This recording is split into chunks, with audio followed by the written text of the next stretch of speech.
nti twasembayo kujja wano mu kkooti abaka parliament bali wawakanya ensala zonna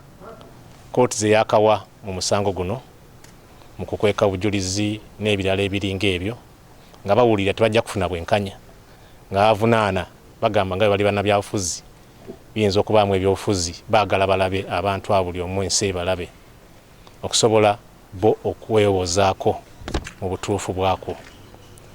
Bwe baatuwa instructions ezo twagezaako kuba constitutional petition erina okuba signed erina okuteekebwako omukono oyo asaba kkooti eya ssemateeka ekola constitution y'eggwanga. Naye abamukolera tebatubeerera bangu n'akamu, tebatulemesa okulaba ababaka bano okusobola okuteeka emikono gyabwe constitutional petition, era ntitasobola kugifayiringa nga bwe twagamba kkooti. Olwaleero kkooti tugibuulidde nti paka olwaleero twalemesebwa ne instruction yaffe esooka okuva mu babaka bano bagamba baagala balooya baabwe bateekeyo okuwakanya ensala, naye nga tuyita mu constitutional court okuwakanya ensala ezibaddewo zijja ez'ekkooti eno mu ngeri omusango gye gugenda okutambuzibwamu, nga bo kye bagamba bwe baba bawakanya engeri omusango gye gugenda okutambuzibwamu, ffe balooya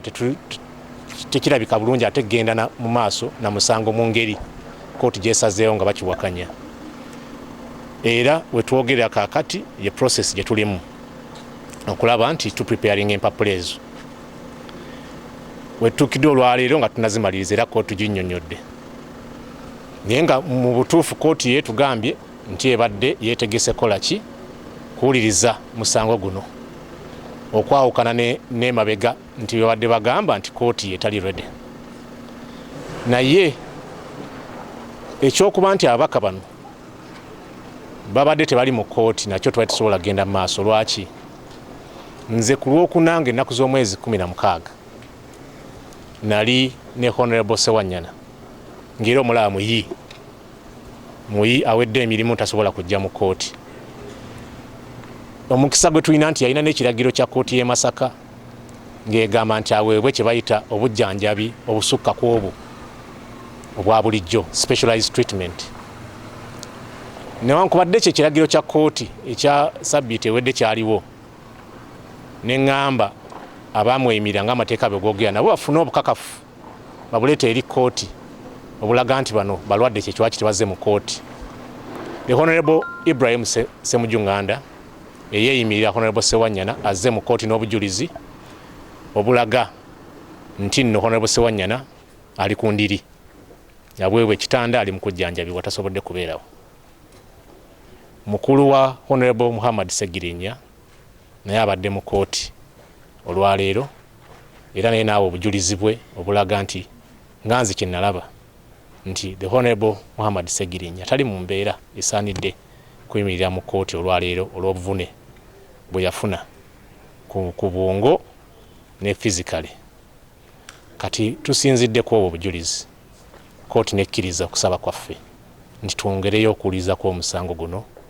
naddala ku nsonga y'obulwadde nessi ku nsonga ya constitutional petition gitagenzeemu olwaleero, era ne yongerayo omusango guno okuddamu okuwulirwa nga 6 Ogwokusatu omwaka guno. Yatusuubya tujja kuba wano n'ababaka bwe banaaba nga bakubye bafunyeemu olungubanguba olusobola bayimiriza mu kkooti okutegeera ebigenda mu maaso. Ensalawo ekisooka bawakanya okuba nti emisango Masaka, waliwo omusango guli mu kkooti y'e Masaka n'omusango guli mu kkooti wano, ng'ate emisango gye gimu gyaddizibwa mu kitundu kye kimu. Mu mateeka tekitera kubeerawo ekyo, nga baagala emisango eyo gigattibwe kuba kimenya ddembe lyabwe okuba nti basobola okuba nga bawoza bintu byebimu eno Kololo bavaawo ne bagenda e Masaka bawoza ebintu ebirimu mu kitundu mu kiseera kyekimu, baagala emisango gino gyonna gigattibwamu. Ekirala kye basinza okwesibako bagamba nti bamanyi nti bo bannabyabufuzi, kyangu nnyo okubaayo be bavuganya nabo banaabalala abajja okubawaako obujulizi obutali butuufu. Bawakanya ekyokukweka abajulizi obutalabibwa, bagamba abajulizi basaana babalabe, basaana ne public ebalabe, kubanga obujulizi bwabwe obuwakanya abajulizi abo si bwabwe bokka ng'abantu, era bulina kuva mu bantu. So nakyo ekyokuba nti nno obujulizi buno abajulizi babikkibwa bakiwakanya zezimu ku nsonga n'endala so bwe baba wakanya engeri omusango gye genda okutambulizaamu bagamba tusooke kiri kkooti bwekkiriza